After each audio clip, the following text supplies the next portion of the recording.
We're never going to score another touchdown, ever. We're never going to have elite receivers from the state of Louisiana ever come to LSU again, ever. The days of Malik Neighbors, Brian Thomas, Odell Beckham Jr., Jarvis Landry, Justin Jefferson, Jamar Chase, it's over. We will never score another touchdown again. In case you missed it, Mike Denbrock is headed to Notre Dame. Headed back to Notre Dame for his third stint. Never scoring another touchdown. If you can't tell,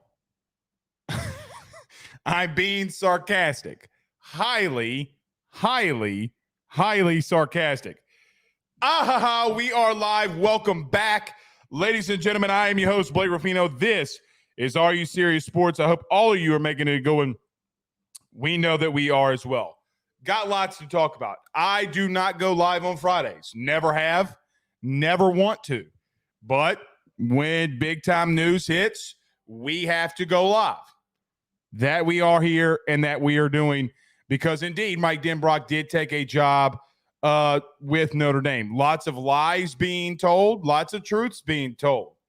What do we know? What do we think? What do we hear? We talk about all of that here tonight on the show. One thing is for sure, and one take I'm going to get out of the way immediately because I've seen it everywhere. I've seen people on this beat say it. I've saw fans on Twitter and Facebook say it.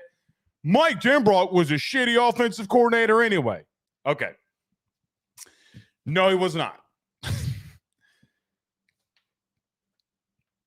Does it sting when a coordinator leaves? Every time. It's every time. And look, even if you have to fire a coordinator and go find a new one, there's always skepticism.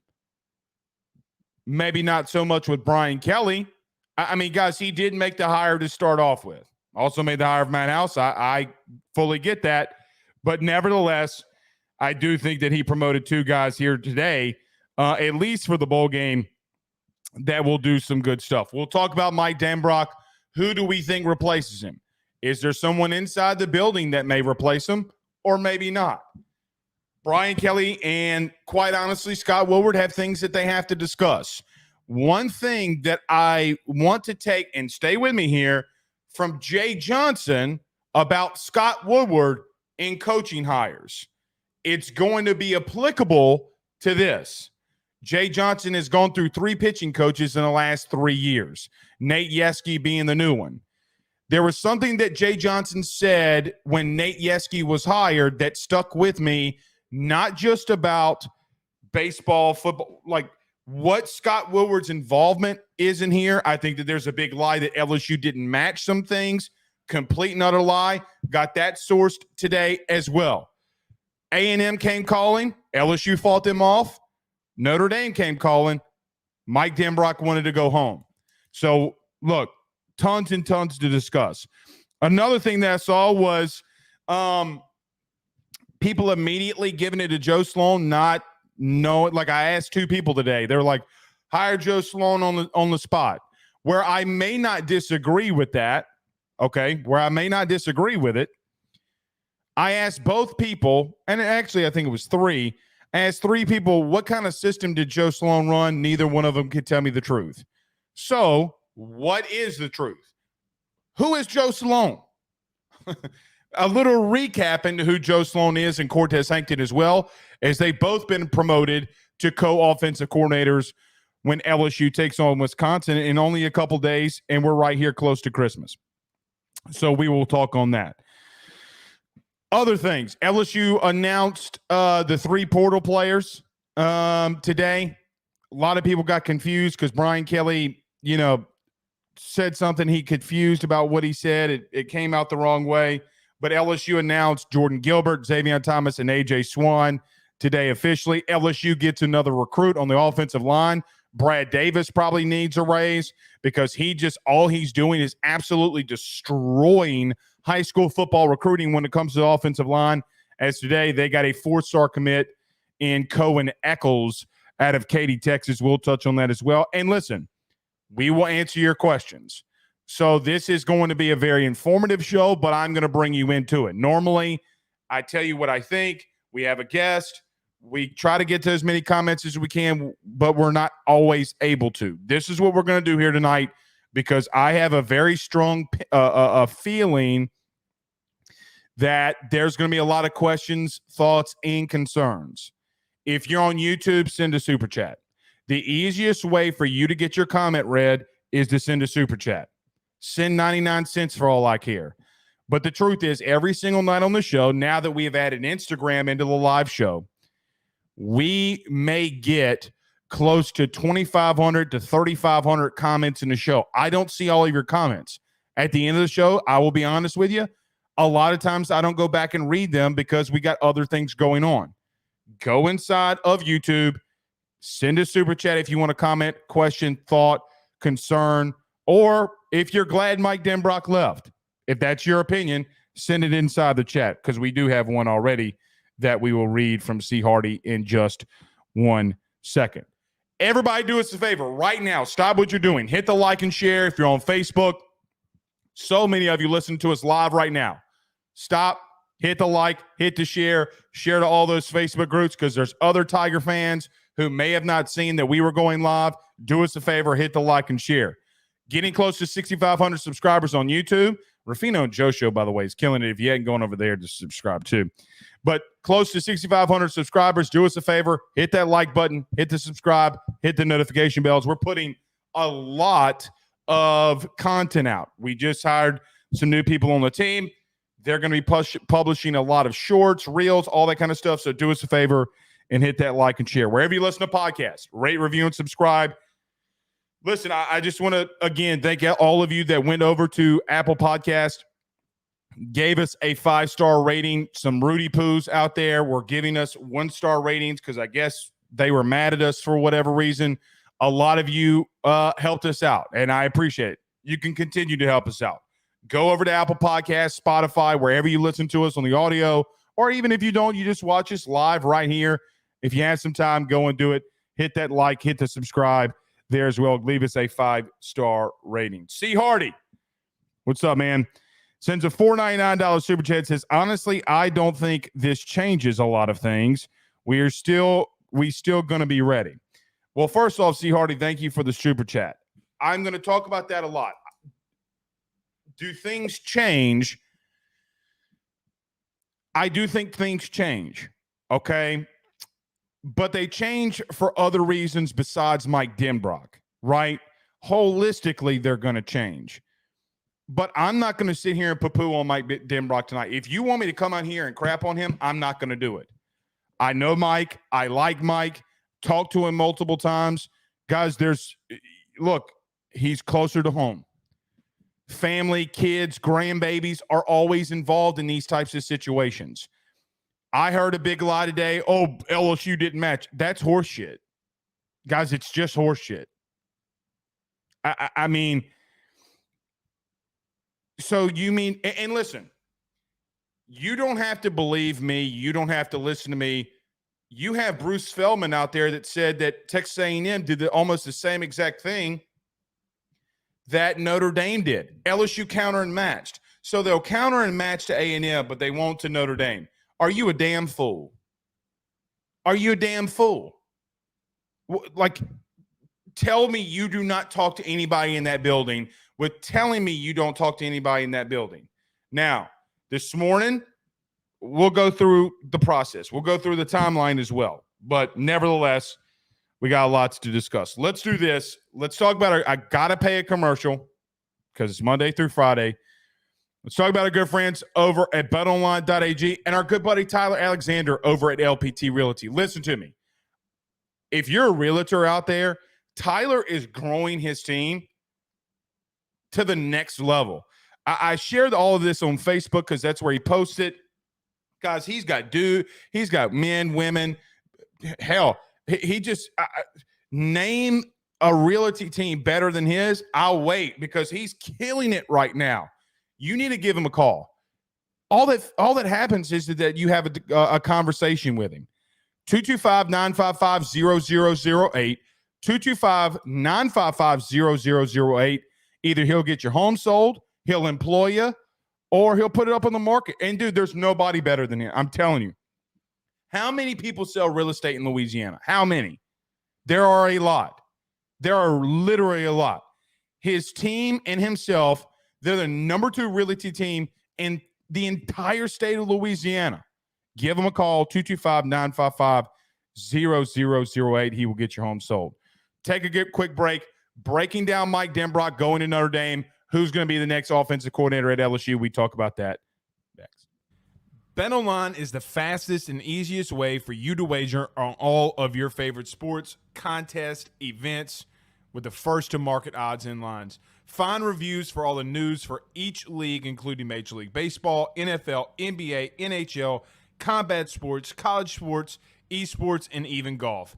BetOnline continues to be the top online resource for all of your sports information for live in-game betting, props, and futures. Head on over to BetOnline today and use your mobile device to join and make your first sports bet. Use our promo code BELIEVE50, that's BELIEVE50, BLEAV 50, to receive your 50% off welcome bonus on your first deposit. That's betonline.ag, betonline.ag. He will sell your house and find you a new. Well, Tyler's the man, he's here for you. If you want to buy or sell, well, it's not too late. Dial 955-0008. Just call 955-0008. Y'all call Tyler, he'll shoot you straight. We're back. All right. Tons we got to get to here tonight. Daniel Edwards with a $10 super chat says, losing Mike Denbrock stings, but how many times did the offense work this year? Only because Jaden Daniels made a great individual play to bail us out. LSU is in a great position for BK, maybe he met with BK, to hire a great OC to come here. We'll talk about that too. To answer your question, and it's a part of the 5 pages of notes that we have here, let's start off with this because you asked it, and thank you, Daniel, for the super chat. Great play callers and great coaches always have great players.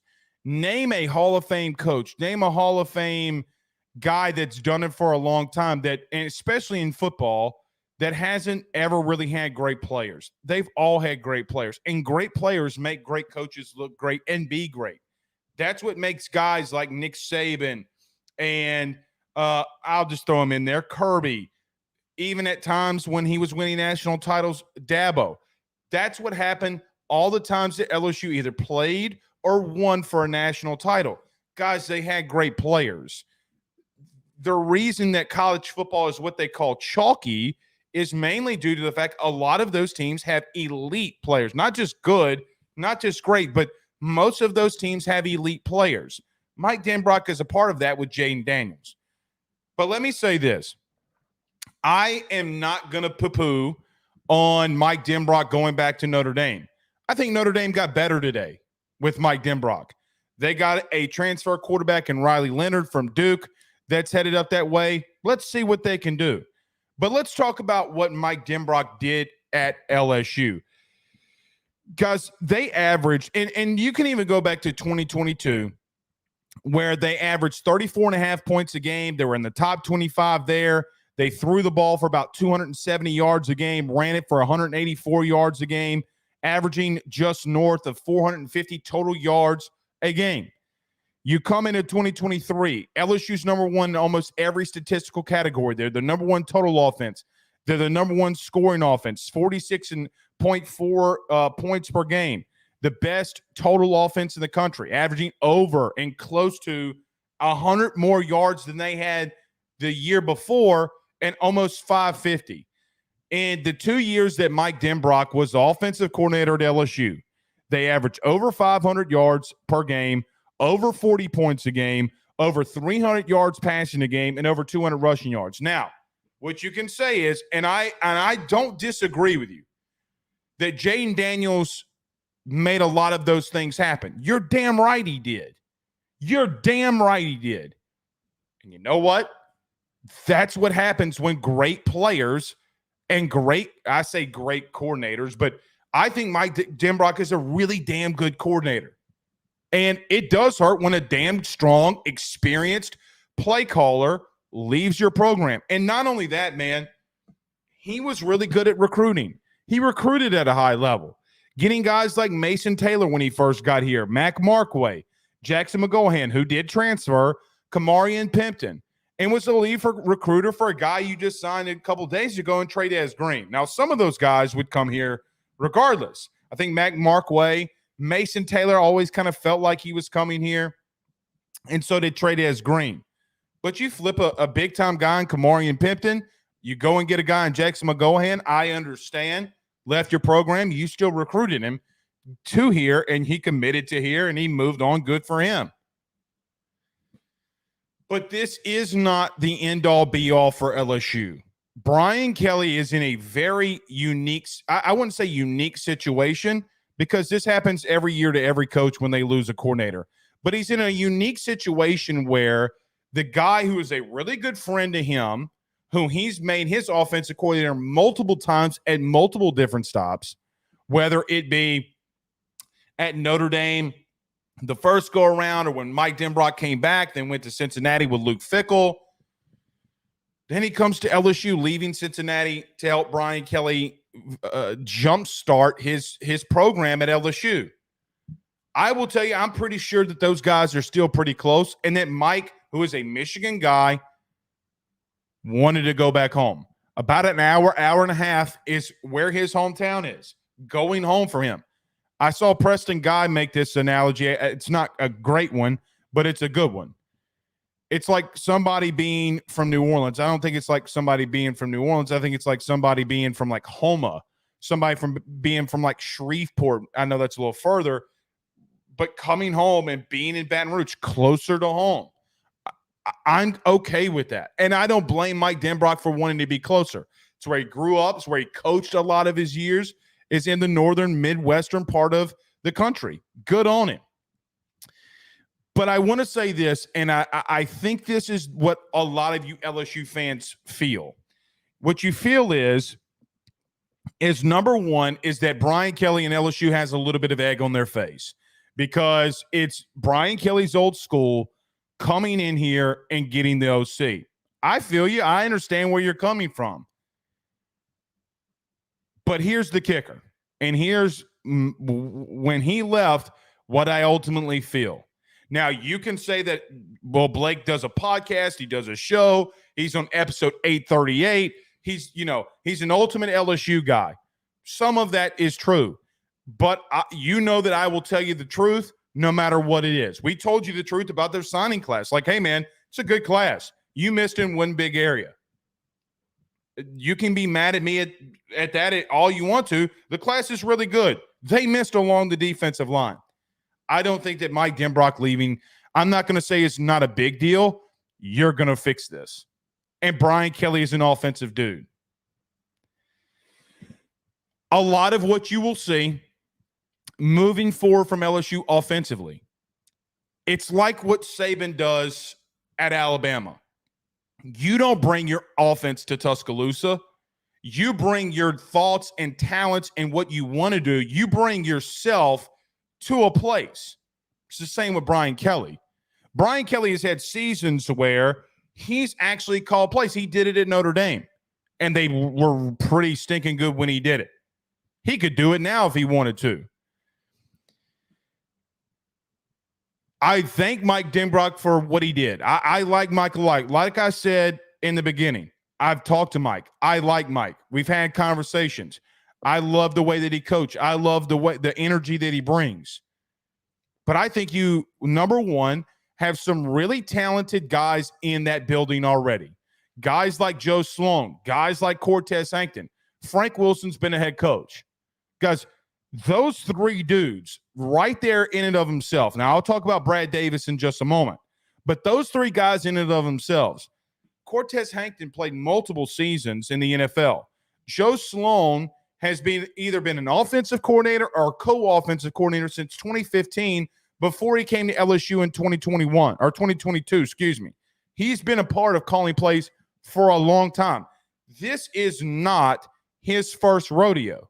We'll talk about Cortez and Joe in just a moment because they're going to be the co-offensive coordinators at LSU for the bowl game. Good for Notre Dame. Glad you got the guy that you wanted. But let me remind you of something. You were 9-3 this year, losing to teams like Louisville. Really battling and almost losing to teams like Duke, who, by the way, Duke's head coach is now at A&M. And then you had to go get their quarterback. You have not been able to get over the hump because, quite honestly, I don't think that you have the personnel to do that, guys, nor do I think they have the personnel now. Let them talk. Because I promise you, from the team that I saw in the freshmen, in the upcoming players that I saw on offense on Tuesday, I saw all I needed to see. Now, in case you missed the episode on Tuesday, let me just give you a quick refresher. We went out there for bowl prep, and when we're out there, normally practices are, they're hitting pretty hard. Like they're not, but they're not taking each other to the ground. They're not tackling each other. This past Tuesday, guys, it was one-on-ones, full no holds bars, starters, restarters, coordinator versus coordinator, and they were getting after it. And I saw something very interesting. Freshmen like Shelton Sampson Jr., who I think is going to be a freak of nature, which I will tell you right now, in my personal opinion, there's not a receiver on that Notre Dame team that has the ability nor the upside or the ceiling that a guy like Shelton Sampson has. Quite honestly, I don't think that they have a guy with the up ceiling of a guy like Xavier Thomas, who you just brought into the portal. I think you have a better O-line and a better recruiting O-line class than they do. I think you got a better overall running back room from top to bottom. The truth is where it's not a lateral move, it's not a downgrade. However, because for Mike Denbrock, it's about how he views it. It doesn't matter how we view the move for him. Is it lateral? Is it a step up? Is it a step down? That part doesn't matter because that decision is on him. But there's one thing that I know for outright sure. He will never, and I quote, will never have the personnel at Notre Dame like he does at LSU. Now, the Notre Dame people that will either listen to this chat or they will listen to the show, I know that what I just said made you really mad and upset. Well, go cry to your mama because you're not going to get any excuses here. And here's another truth. Did you see what LSU did this year with Malik Neighbors and Brian Thomas? The reason LSU is 9-3 was because they played the SEC champ who might win a national title, a team that a lot of you thought should be in the playoffs, and you thought that they got hosed, 13-0 Florida State, who's ironically trying to leave the ACC right now, and they lost to a team in Ole Miss on the road. Because, quite honestly, their defense stunk. LSU has recruited at such a high level offensively. Guys, they didn't stop with this class that they just signed. Have you seen Trey'Dez Green play? Because I have. And the dude is a freak. I'm not saying that kid is like a LeBron James type of athlete, but he's 6'8", 230. What was LeBron coming out in high school? He damn sure was 6'7", 6'8" when he came out in high school. That's the kind of athlete that LSU brings in here that you can't even sniff. Because I went down your recruiting class. My co-host on Ruffino and Joe is a Notre Dame fan, a Notre Dame guy. And even he will tell you, you're not bringing in the dudes like LSU did. Now, what does LSU do moving forward? Now, I know that I've been through more coaching searches in doing this podcast, I feel like than anybody at other beats, because Orgeron was always flip-flopping coordinators. This guy's a new passing game coordinator. This guy's this guy's that. One thing that I know, okay, is don't ever believe the first ever hot list, unless, obviously, guys that are internal that you can elevate. But there are two guys that you can elevate. And I'm going to get to these super chats in just a quick moment. There are two guys that you can elevate. Number one, and Joe Sloan, along with Cortez, which seems like if that's what, I don't think they would demote Cortez Hankton if this is the avenue that they want to go. You've already made him a co-OC. You're not going to demote him. Now, do I think Joe Sloan is calling the plays? Yes. And he'll call the plays in reference to what you're going to do and what you're going to see against Wisconsin. Joe Sloan has been in this state a long time. So let's talk on him. Joe Sloan, the current LSU, or was current LSU quarterbacks coach, now the co-OC, has been in Louisiana for a long time because he's been here since 2013. Since 2014, he's either been a co-OC or the OC in a school in Louisiana, Louisiana Tech. In 2014, he was promoted to co-OC. Then, for whatever reason, just had quarterbacks in 2019. 2020, 2021, did some good things. But look, I guess the point I'm trying to make here, he's been in the state of Louisiana for a long time. He's been a recruiting coordinator, was the recruiting coordinator for Louisiana Tech. Had some really damn good offenses. Had some really damn good teams. One year, guys, Louisiana Tech had one of the better offenses, not only in the country, but they had a better offense just really anywhere. And Joe Sloan's name started being brought up in a lot of big-time places. Brian Kelly then comes to LSU. There's some coaching turnover at Louisiana Tech. He goes and gets Joe Sloan, who in the coaching community, most people think in the next 10 years, that dude's going to be a head coach somewhere. The mind behind Joe Sloan and the brilliance that he brings, I would not mind being your offensive coordinator.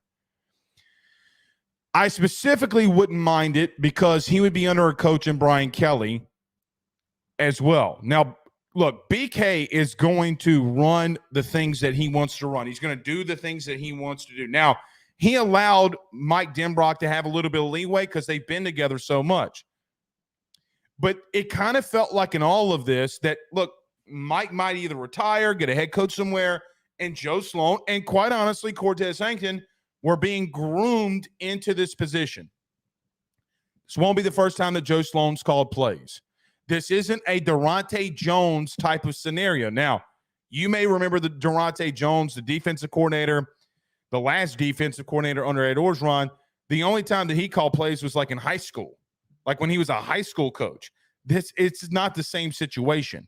You have a guy with over 10 years or close to 10 years of play calling experience or coaching quarterbacks where it's a completely different understanding than any other position group just on the field.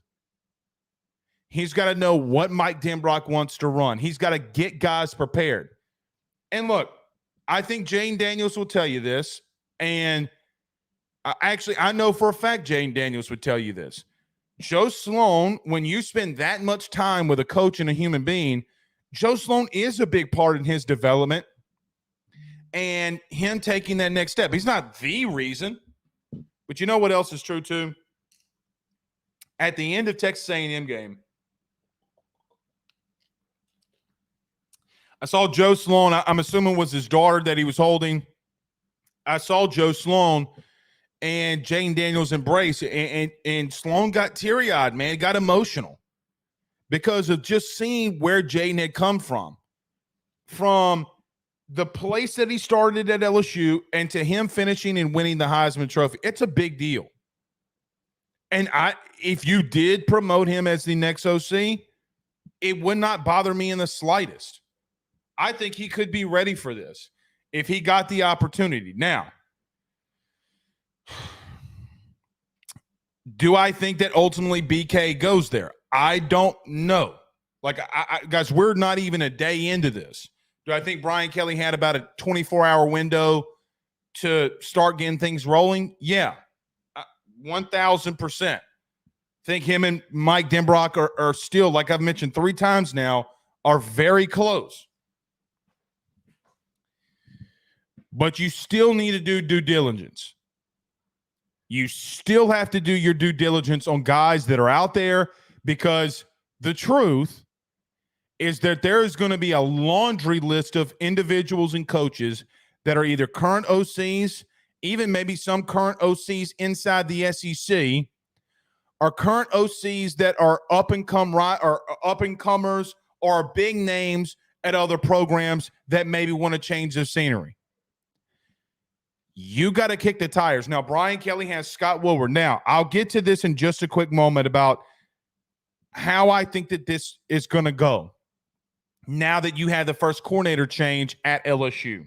And first, quite honestly, guys, the first real change in the Brian Kelly regime, right? Like, yeah, Brian Polian, he's not here anymore, but having a coordinator replace in a new regime is a big deal. We'll get to that in just a moment. But you have to kick the tires on other people. You have to kick the tires on if there's a guy out there that wants to be the next OC here, maybe aligns with what Brian Kelly wants to do. Maybe he has that guy in mind. But as much as I like Joe Sloan, and as much as I would be rooting for him internally, because, guys, he is a dude that I've interviewed. He's a guy that I've talked to. He's a guy that I think is one of the smartest coaches I've ever witnessed. Now, I know that me and Matt Trent interviewed him a couple of seasons ago when he first got here. He's a great coach, a great dude. And biasly, it wouldn't bother me at all if he became the next OC. I'm actually kind of rooting for it a little bit. Taking the bias out of it, don't pull an Orgeron and just do whatever you think is necessary. Meaning, O did not kick the tires on a lot of dudes. He would say, yeah, we're going to run the Joe Birdie offense. This is DJ Mangus. This is Jake Peets. You can't, and Brian Kelly is not going to do something stupid like that. Nor am I saying at all that Joe Sloan is those guys, because Joe Sloan has called more plays this decade than Jake Peets has called in his entire life. Just got to kick the tires. Now, before we get to these super chats, there's one other thing that I want to make mention of. How does this go? Because Brian Kelly really didn't need Scott Woodward's help or approval on when Brian Polian left, the guy that he wanted to come in and help on special teams. He went and hired Bob Diaco as an analyst. Then, with Jamar Cain leaving and going to the Broncos, and then with, unfortunately, Coach Lindsey going down at the beginning of the year, Bob Diaco, John Jancic got pushed up in the pecking order. Not really a lot you can do there. Not a lot you can do there. The coordinator position is going to be a little bit different. And we've already seen Scott moving in other areas. Now, I think Scott is moving in areas to try to get Brian Kelly a really good defensive line coach. Actually, I know that he is. But about 6 months ago, or maybe less, whenever it was, maybe about 6 months ago, when LSU was looking for a new pitching coach. Now, stay with me here. Jay Johnson came out in his press conference and said, me and Scott were talking about this. And when he said that, when he was looking for a new pitching coach, I stopped. And I'm like, wait. I mean, I get that Woodward is always going to help and always have his hands in the, hands on things and help where he can. Because ultimately he is the one who's helping hire, because he's got to get the contract, the money, all that kind of stuff. You get what I'm saying here. But normally some ADs, like around the country, they let coaches like, hey, man, I want this coach. Can you figure out the contract? Where I think Scott will go in and have these conversations like, hey, man, who do you want? Okay, why do you want them? What kind of money, are these guys making? And we'll get them here. And if BK says, hey, I want this guy, money aside, go get him, Scott will do it. The biggest lie that, and again, that I've heard all day long, LSU's won't go spend the money because they're paying a head coach $10 million freaking dollars to be here. Newsflash for just a quick second too, because this gets misremembered, okay, by LSU fans, because Notre Dame is a private institution. Their buyout for Brian Kelly is not publicized. It's not something that ever got publicized on the buyout that LSU went to South Bend and did and got and getting Brian Kelly. Scott Woodward in LSU is not scared to spend money. If Brian Kelly wants somebody, Scott Woodward is going to try to go and get him. Now, especially along the defensive line, I think is something interesting here, okay? And I think that he let Brian Kelly do some things with the defense last year and going and getting Jimmy Lindsey. And look, we will never know how that would have gone if Jimmy Lindsey would have been here all year long. But what we do know is that he gave BK autonomy, they worked out the contract, and they got it done. I think this is going to be a little bit different.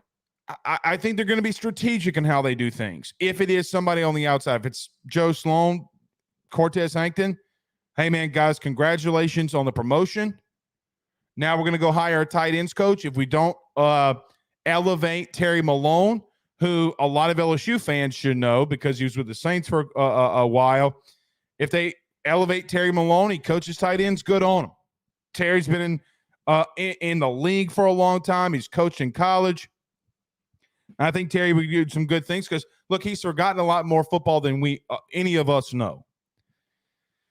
So here are the four pillars of what we talked about tonight that I want to leave you with before, because look, we'll go on holiday, we'll go on Christmas, and, we'll be hit and miss here unless something happens. Now, if they hire somebody on Christmas, we're just going to have to wait because I'm not coming in here on Christmas and doing a show. But the bottom line is this, the four pillars. Number one, thank you, Mike Denbrock. Not worried about it. Number two, don't tell me that Mike Denbrock wasn't a good OC. And, what about the great players? Guys, there are a lot of great players. A lot of great players at LSU. Great coaches are made by great players. It's such a horrible take. He had Malik Neighbors and Jane Daniels and Brian Thomas. No shit. No shit.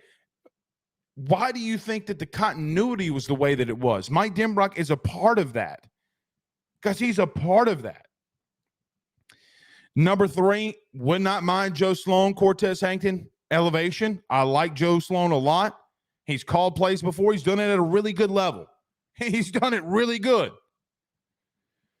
Number four, kick the tires on everybody. Don't be scared to go spend the money, even though everybody knows that you're not. All right.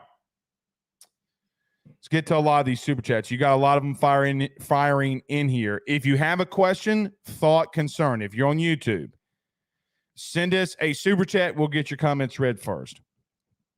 Cody McGee says, hire Kirby Moore, the offensive coordinator at Missouri. Now, that would be a little interesting, as Kirby Moore got a contract extension with Missouri. Now, here's the interesting thing about Kirby Moore, and Notre Dame fans swear by themselves that this isn't true.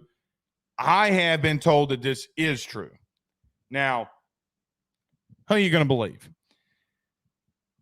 I was told by a good buddy of mine that's at Missouri that Notre Dame wanted Kirby Moore and they missed. They went after Mike Denbrock and they got him.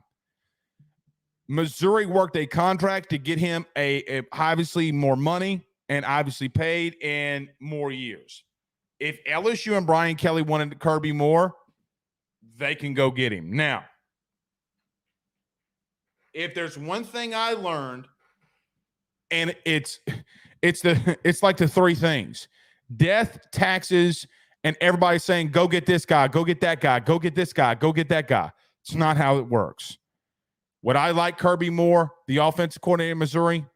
Yes. Hell yeah. Kirby Moore would be a very interesting hire. Now, here's the truth on that too. Harvey Moore is a really good offensive play caller. Really, really good offensive play caller. Guys, you saw it. Was a former wide receiver. But here's the thing. Doesn't have a lot of ties around here. Don't know if I'd hate it. I mean, he's a West Coast guy. It's working with him at Missouri, but I don't know if it would work here. We'll see. He's a great play caller, though. I wouldn't hate it. Richie Roche says, this is why you hired BK. Sends a $20 super chat. Thank you, Richie. Says, hire a new coordinator and don't skip a beat. Same thing Saban has done for years. You hire BK for his leadership and his proven success to make great decisions. I agree with that. That is why you hire BK, to make these great decisions and where things don't miss a beat. Now, let me say this. Coaches do miss. We're seeing this with Matt House a little bit. But Richie, I'm going to push back and just a little in one specific area, okay? Because you said here, hire a new coordinator and don't skip a beat. I don't care who the next coordinator is, unless Garrett Nussmeier goes cuckoo for Cocoa Puffs. Which can he? Yeah, he could. It would be a little unforeseen, in my opinion, because this is the first game he's ever starting. But I don't know if you're going to be the number one total offense in the country next year. I don't know if you're going to, average 46.5 points next year.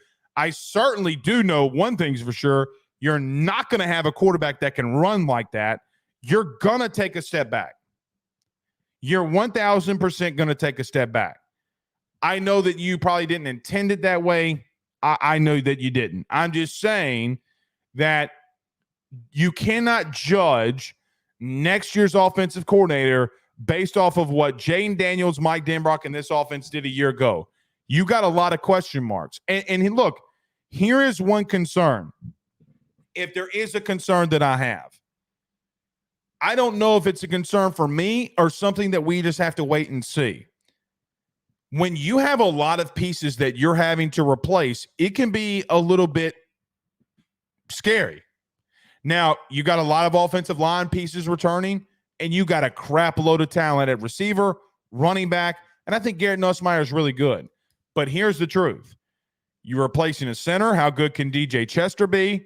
You're possibly replacing one, maybe two guards. I think you're only replacing one. I think you got Lance Hurd that can kick up at right tackle, and you can move Emory Jones into guard, and you won't miss a beat along the offensive line. Hell, you could, and you might be a little bit better, right? You might and could be a little bit better along the offensive line next season. Quite honestly, I think you're going to be better overall at the running back room, because I think those young bucks have had another year of experience. And look, Logan Diggs missed a couple of games because of injury and unavailability. Now, Logan Diggs was really good, really good. You got dudes in the backfield. Hadn't seen him in a full season slate. So you do have question marks. And I do think you got question marks at wide receiver. Which guys step up? Can it be Kyron Lacy and Xavion Thomas? Does a young guy like Shelton Sampson step up? Jaylen Brown step up? Who is that guy that will step up? The problem in all of that is that I can say that and feel confident in it and maybe even be right in it. I think that I'm right in all of that. But it does not change that those are question marks that you do not have answered. See, in the beginning of the year, when we would go to practice and I would come on the show and I would say, hey, I think this team can win a national title offensively. I think defensively you suck. And you hounded me for it. Talking to a buddy today, I would go to practice and come on the show and I would tell everybody, guys, the secondary sucks. Like, it sucks. It's not just the fact that you got Brian Thomas and Malik Neighbors. They aren't any good. I had question marks there. Never had a question mark about the offense, ever. Please go back and watch any of our shows in preseason. When you have question marks, it can be worrisome. Got to see what they look like in the bowl game. Now, the one piece that I didn't touch on there is this. I thought Garrett Nussmeier looked really freaking good in practice. You had Rudy Poos. Look, you had Scott. I'll just say this. You had Scott Rabelais out there from the Advocate saying, if Garrett Nussmeier can't be more accurate, we might be going to the portal for a quarterback. Well, no, you went to the portal for a quarterback because you're an injury away from having a Florida State situation. And not only that, let's not even take a team that's undefeated. You're one rolled ankle away from being what you exactly were in 2020 when Miles Brennan and his oblique and his flip-flop went down some stairs. You're one flip-flop chirp away from having a freshman, before getting A.J. Swan, from having a freshman starting. Didn't think I was going to mention Miles Brennan's flip-flop on this show tonight, but here we are. You got a lot of question marks. Oh, and by the way, what are you going to do on defense? See, one thing, we're 48 minutes into this show. I haven't mentioned if they're going to fire Matt House yet or not. Does that change Brian Kelly's thought process or mindset on letting Matt House go? Then you get into an entirely different situation and scenario when you're having to replace two coordinators. And look, you could be replacing a lot of pieces on the defensive staff. Now, I told you this last week. If I wanted to come out here for clicks, you know what I would have done? I would be talking about, hey, I want this corners coach. I want that corners coach. I want that D-line coach. That will generate clicks. And I'll look, on a Friday night, I will tell you the truth. If I had my choice, it's not my choice. It never will be my choice. But if you just ask Blake, hey, who do you want? I wouldn't mind Bo Davis. Okay? I wouldn't mind Chevis Jackson. Quite honestly, and I'm not saying that this is where you go, I wouldn't mind Bob Diaco coaching inside linebackers. But one thing for sure that I know that if I just had my choice, I wouldn't mind Chevis Jackson. I wouldn't mind Bo Davis. Are those guys going to be coaches here? I have no earthly idea. But one thing I do know is that Chevis Jackson has been a coordinator and is a coordinator at Marshall. I know a lot of you will ask, what about Corey Raymond? What about him? He's easily a possibility that BK can go after. But you're still having question marks there. And don't act like, Corey Raymond's back, we're fine. Shit. Says whom? He still has question marks around him completely. Like, don't misunderstand your boy. All right. We got super chats firing in here, baby. All right. Carrie Hughes sends a $9.99 super chat, says, being from Baton Rouge and now living in the Midwest, if you're from the Midwest and love it and leave, you'll always want to come back. I think this is an interesting point here. This is a really good comment by Carrie. Just like many from Louisiana, gotta believe that's part of going back to Notre Dame. It 1,000% is. It 1,000% is, Carrie. And look, what Carrie just did, and thank you, Carrie, for the super chat. What Carrie just did was he basically just gave you the human aspect of it. Guys, Mike Denbrock's married. Mike Denbrock might have kids. He might have grandbabies. I don't know the man's family tree, but what I'm saying is if he does, pretty sure, like most of them, like, hey, I don't know a coach from Louisiana, but if you're from Louisiana, most of your family lives here. You know, like, I'll give an example. Here's a good example. Ole Miss's defensive coordinator, Pete Golding. Bro, from right down, literally, here's a pin. There's Pete Golding's house from where I grew up from. Literally. Here's his mama.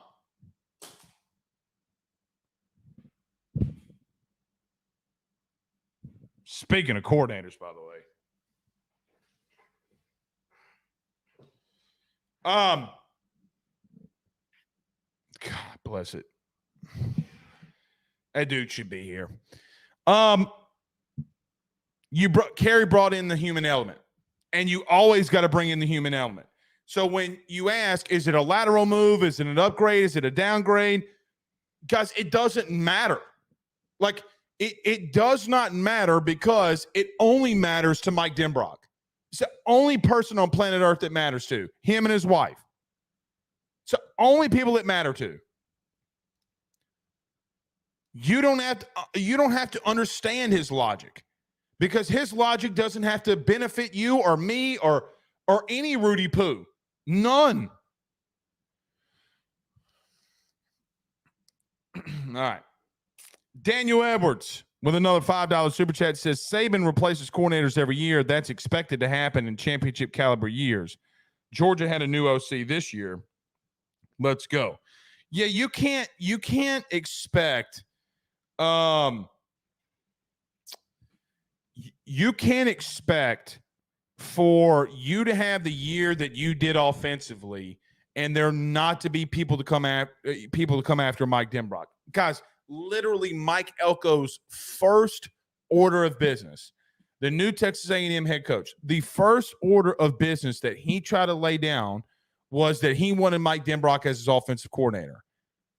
Do you really think that A&M, who just spent over $70+ million, hell, probably closer to $90 million, is now just going to not start paying millions to make Mike Elko their best head coach that they've ever hired? Guys, they're more invested into any head coach than anyone. You think that they're not a $2 million+ a year for Mike Denbrock to be their OC? Do you think that they bat an eye? Well, they went toe-to-toe with LSU. And Mike Denbrock says, like that old meme or song, hell no to the no, no, no, hell to the no, with the four pimps that were sitting on the couch. Hell no to the no, no, no, hell to the no, and their seersucker suits. Hell no, I'm not going to Texas A&M. And quite honestly, it would have, and here's the sad truth of it all, it would have sucked worse if he would have gone to A&M's cult having ass than him going to Notre Dame. You're not playing those freaking Rudy Poos. You might see him in the playoff. They are not a team that you're probably going to see. The likelihood of, it's just not a strong likelihood that LSU will face off with Notre Dame and Brian Kelly's tenure. Just now, do I want them to? Do I yearn for the day that we can line up and play Notre Dame again so we can beat their ass? Yes. STTDB. There's not a fan base. There is not a team that I loathe more than Notre Dame because of this situation. Not one. They don't give a shit. This always Irish guy who sounds like the damn parrot off of Aladdin. Oh, Jafar.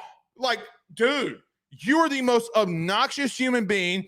You try to make an act on your show. You try to go above and beyond what you really are as a dude. You're not any good. So do I like them? No, I think they suck. I think they're always going to suck. They have not won a national title since 1988, and that's not changing anytime soon. You're never going to be what we have. Now, here's the truth, too. Since 2003, so 20 years ago, there is not a team not named Alabama that has more national titles in this sport more than LSU. Not a one. Not a one. Not a one. Not a one. There's a difference that you just can't get through. your salt and pepper seasoning having ass that LSU is a bigger and better program than you are. We're national. No, you're not. Oh, maybe, yes, we are. Okay, because of the Catholic faith, yes, you might be national. But being a national blue blood program doesn't change anything when that ball gets kicked off and your ass gets kicked. Now, here's the truth. If you thought that Louisville's offense was really good, Notre Dame fans, what in the blue hell do you think that Jayden Daniels would have done to your ass? Because next year when Garrett Nussmeier is going 3 and out and having a really tough start and LSU offensively can't move the football because you have a guy that's in his third start, whatever the case may be, first time really on the road in the SEC in South Carolina, whatever it is, whatever in the blue hell it is, Jayden Daniels would have rock bottomed Notre Dame's defense and laid the smack it down on their candy ass. The people's elbow would have been put down on Notre Dame's head, and there's no question what would have happened to Marcus Freeman. Oh, Marcus Freeman this, Marcus Freeman that. It doesn't matter. Now, I know Brian Kelly left you at the altar. Good on him. But we've had 3 different head coaches that have won national titles here. Do I like Brian Kelly? Yeah. Do I actually kind of love Brian Kelly and some of the things he's doing? Yes and yes. But we are on a different level than you are. You are here. We are here. You can't say shit to a team that's second behind Alabama in national titles won since 2003. Not Georgia, not Clemson, not the cult leaders in Texas. Not even Texas. Not all the money in Texas could have bought them what LSU has done in the last 20 years. Because here's this truth. Blake's an LSU guy. He's biased. Well, you're going to have to explain to me the success that LSU's had in the last 20 years compared to yours. And why did your head coach leave your program for here? Probably because you don't season your food. You salt and pepper having ass bitches.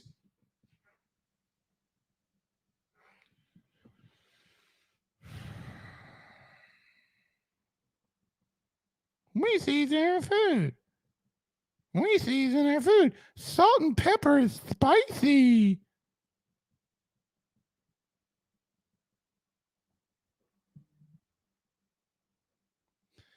All right. Steve Bain, our good friend over at Bayou Daiquiris and Bayou Boldigo, says, we'll miss Denbrock play calling, but who will he replace at tight end? Our tight ends coach. We have some elite talent at tight end. It's a good question, Steve. I think for the beginning,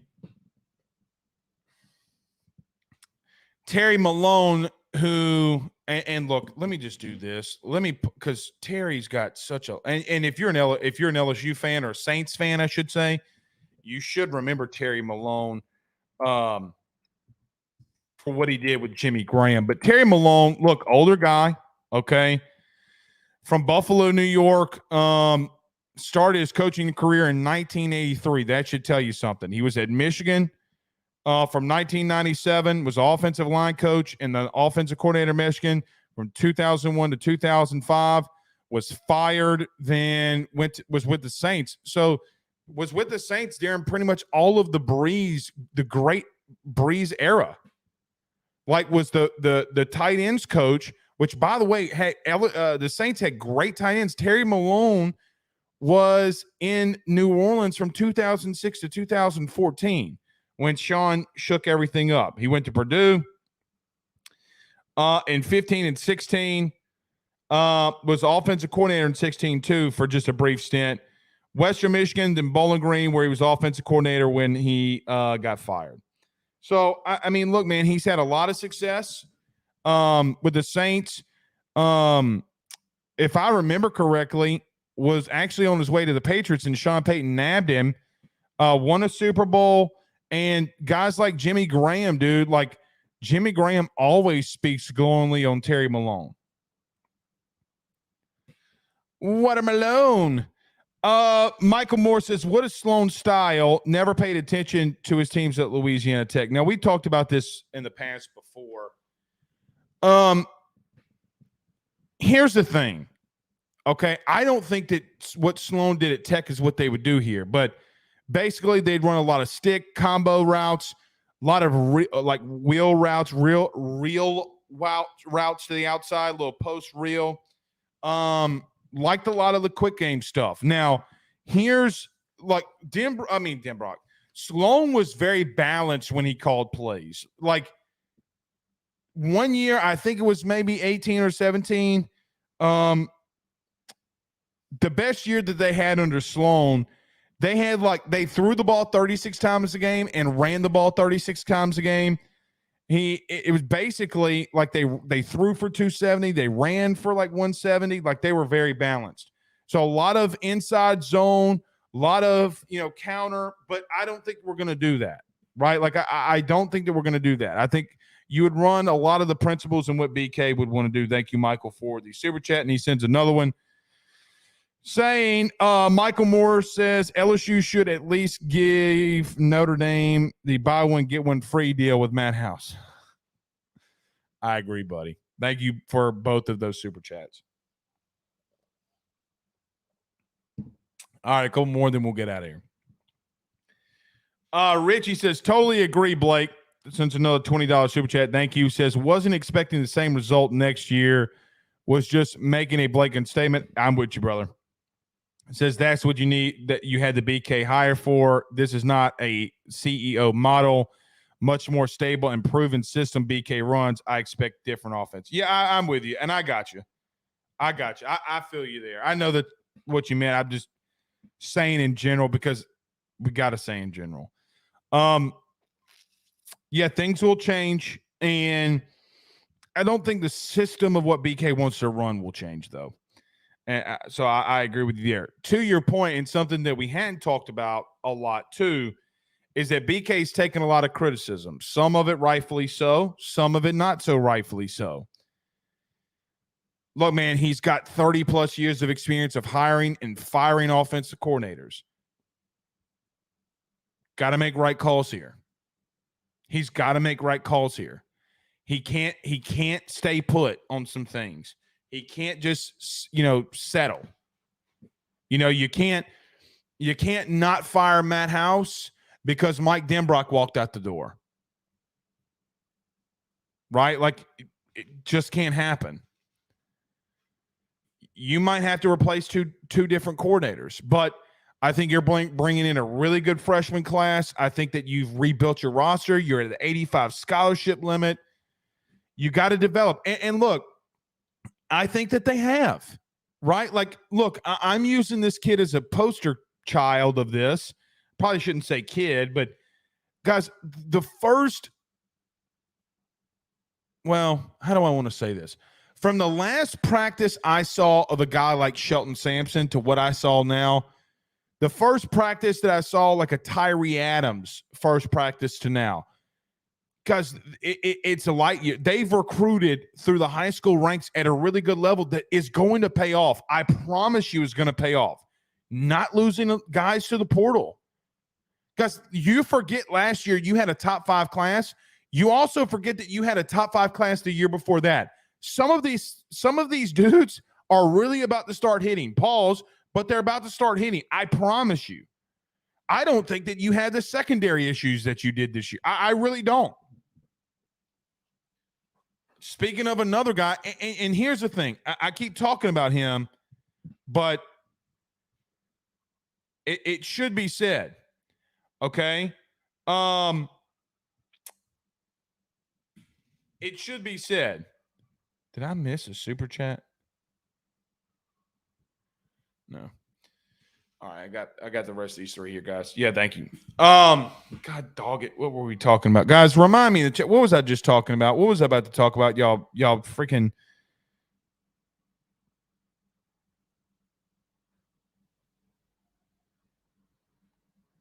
Oh.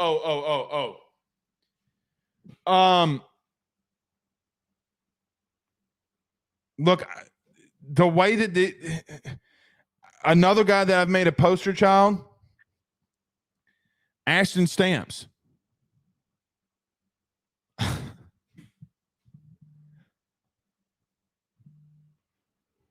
Chill 2177. Get your ass up out of here. Raisins in his potato salad. Get your ass out of here, man. It's funny. Scooby 70611 with a $19.99 super chat. Thank you, Scooby, for sending us that. We greatly do appreciate it. All right, last one. Cole Harvey, or you can still send them in. We'll read them and we'll talk about them, but just in case. Cole Harville with a $4.99 super chat says, Blake, are the three that transferred in are the only ones we're getting? No. So we going after Jimbo as OC. Just kidding. No, I do not believe that those three will be your only portal players. Guys, you got to remember something. You got to remember two things. Number one, the portal does open back up in the spring. And look, you still could kick the tires and do some things, all of January. Now, not guys can go in, but there's still going to be players. I still fully believe that there'll be players in there that you could target mid-January. So, no, they're not done there. I think they might add another DB or two. I think that they might add I think they might add more defensive pieces. We talked about this last week. I still think that there could be a chance that they add a defensive lineman from the portal. Or they add, so no, I do not think that they're done. Actually, I'm going to say this. No, they're not done. For a fact, sources, no, they're not done. Oh, and by the way, I forgot to mention Coen Echols. Brad Davis appreciation segment here. I remember a lot of you wanting Brad Davis. He better start proving something. We're not recruiting good. How's Brad Davis doing now? Look, man. Coen Echols, the 4-star interior offensive lineman from Katy, Texas, committed today. And just puts another feather in the cap of what Brad Davis is able to do. We don't talk about the offensive line a lot. We don't talk about Brad Davis a lot. And unfortunately, and even as a former offensive lineman, I probably should. Brad Davis is killing it right now. Guys, he's the best recruiter on your campus. I mean, like football-wise right now. You know how I know that? Because he's showing it. He's showing it. He's kicking everybody's ass. Brad Davis don't give a damn what you think. He's going to recruit and develop at a very high rate. Look at what he's doing. Got another kid that I think could play center, could play guard. Guys, he went into Texas and got the best offensive lineman in the state of Texas and got another top 150 player out of the state of Texas that can play. By the way, I know that DJ Chester has a lot of Louisiana ties, actually Hammond, Louisiana ties, I should say. Goes into Georgia and gets DJ Chester, who is, I promise you, is a dude. Along with the dudes like Will Campbell, Tyree Adams, and all the other ones that they recruited. Dudes, man. Dudes. All right. I hope I've given you some peace of mind on this Christmas weekend. Thought I was going to be able to enjoy my Christmas weekend, but as always, we won't. We will. I'm just saying there's going to have to be a lot of phone calls.